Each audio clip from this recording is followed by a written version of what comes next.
Aqueles que prosperam com o elogio dos homens rapidamente se tornam escravos da aprovação e da censura humanas. Liberdade de consciência e liberdade religiosa tornam-se baixas previsíveis. A perseguição religiosa é desnecessária, onde o coração pecaminoso reina porque o efeito da palavra já foi destruído. As mentiras contadas e acreditadas pelo coração pecaminoso são, portanto, a forma mais enganosa e eficaz de tirania espiritual.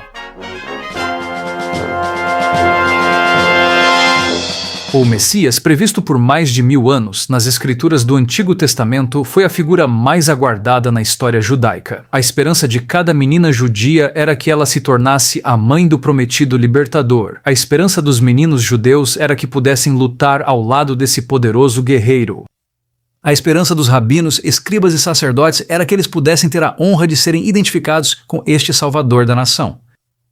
E ainda assim, quando o Messias apareceu, ele veio para os seus e os seus não o receberam. A missão e a mensagem confiadas a Israel eram um evangelho de liberdade religiosa. Deus havia levantado a nação para soltar as amarras da maldade, desfazer os pesados fardos e deixar os oprimidos livres. Após libertar os israelitas da escravidão egípcia, seu libertador divino revelou seu desejo de também libertá-los do domínio demoníaco do pecado. Ele prometeu-lhes: agora, portanto, se ouvirdes a minha voz e guardardes a minha aliança, então sereis um tesouro peculiar para mim acima de todos os povos, pois toda a terra é minha, e sereis para mim um reino de sacerdotes e uma nação santa. Este chamado profético, repetido por quase 1500 anos, encontrou seu cumprimento final na vida, morte e ressurreição de Jesus Cristo, cuja missão era salvar seu povo de seus pecados. As Escrituras revelam por que o Messias, o verdadeiro libertador, foi rejeitado. Essas lições não devem ser ignoradas, a menos que desejemos repetir os fracassos do passado. Qualquer igreja hoje que reivindique o manto de proteger e defender a liberdade religiosa deve entender e prestar atenção aos avisos contidos na história de Israel. Então, por que Israel rejeitou o Messias? Primeiro, Israel focou no tipo errado de construção de reino. Em vez de buscar um reino espiritual que oferecesse liberdade do pecado, os israelitas fixaram suas esperanças na grandeza mundana. Ao buscar o tipo errado de reino, Israel inevitavelmente procurou o tipo errado de rei. Enquanto os judeus desejavam a vinda do Messias, não tinham uma verdadeira concepção de sua missão. Eles não buscavam a redenção do pecado, mas a libertação dos romanos. Eles esperavam que o Messias viesse como um conquistador para quebrar o poder do opressor e exaltar Israel a um domínio universal. Assim, o caminho foi preparado para que rejeitassem o Salvador. Ao buscar um reino mundano em vez de espiritual, Israel acabou rejeitando o Messias, renunciou à sua própria liberdade civil e religiosa e tornou-se cativo do poder destrutivo do pecado.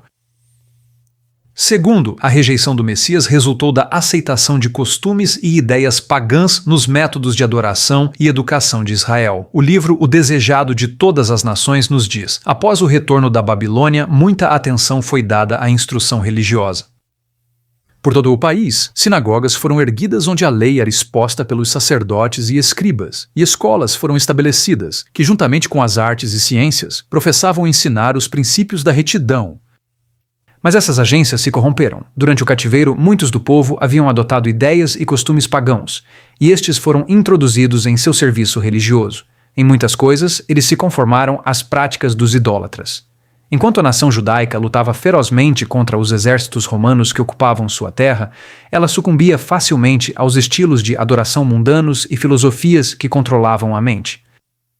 Como resultado, aqueles que esperavam dar as boas-vindas ao Messias tornaram-se incapazes de compreender os verdadeiros princípios da liberdade religiosa, e a nação escolhida rejeitou a única pessoa que poderia libertá-los do poder do pecado. Em terceiro lugar, Israel rejeitou seu próprio príncipe da paz porque substituiu os mandamentos divinos por regras feitas pelo homem.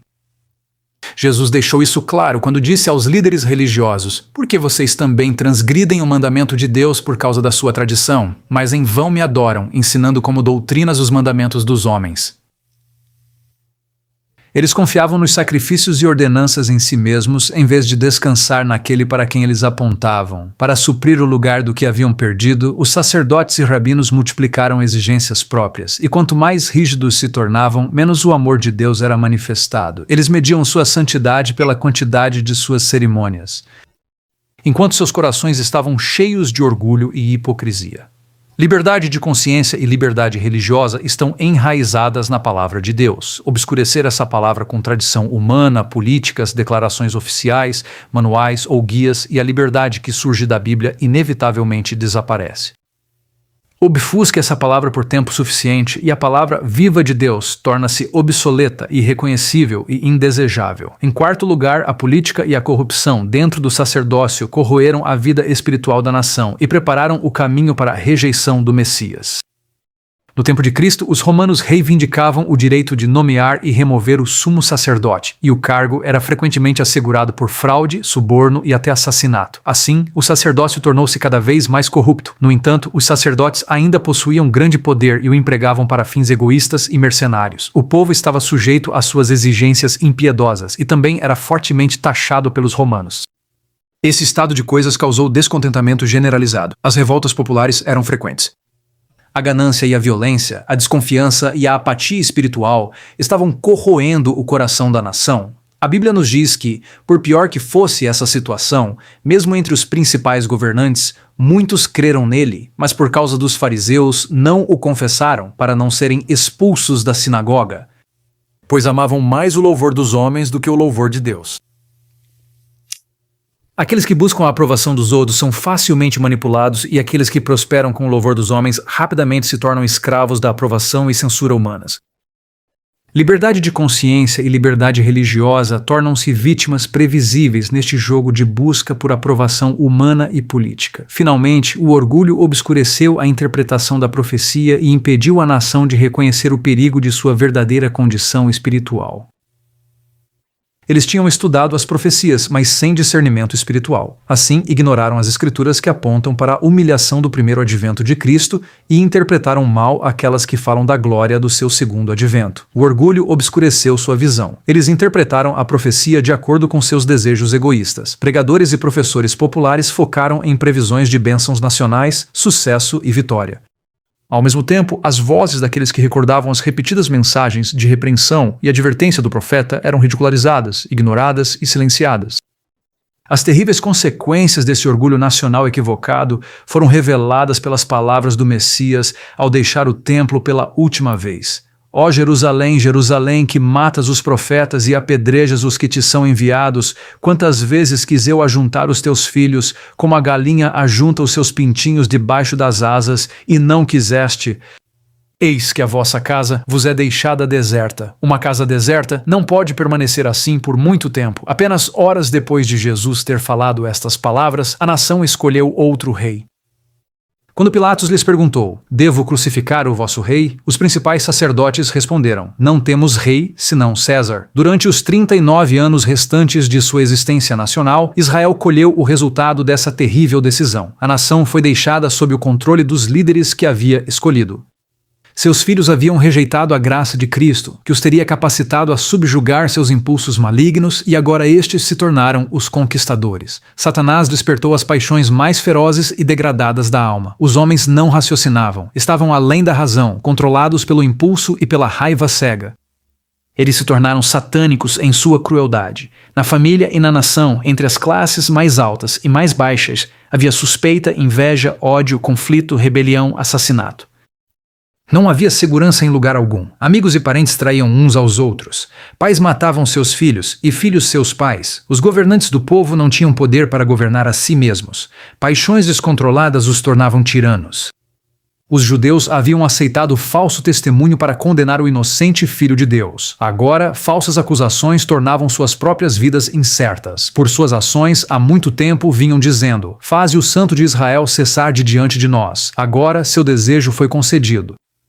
O temor de Deus já não os perturbava. Satanás estava à frente da nação, e as mais altas autoridades civis e religiosas estavam sob seu domínio. A nação formada para preparar o mundo para a vinda do Messias falhou em reconhecer seu próprio Redentor.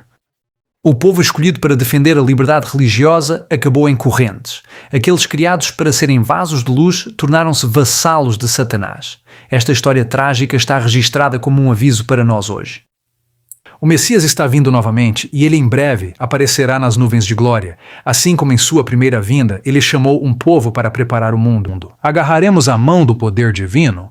Permitiremos que nosso Salvador nos limpe com a lavagem da água pela palavra, individualmente e coletivamente?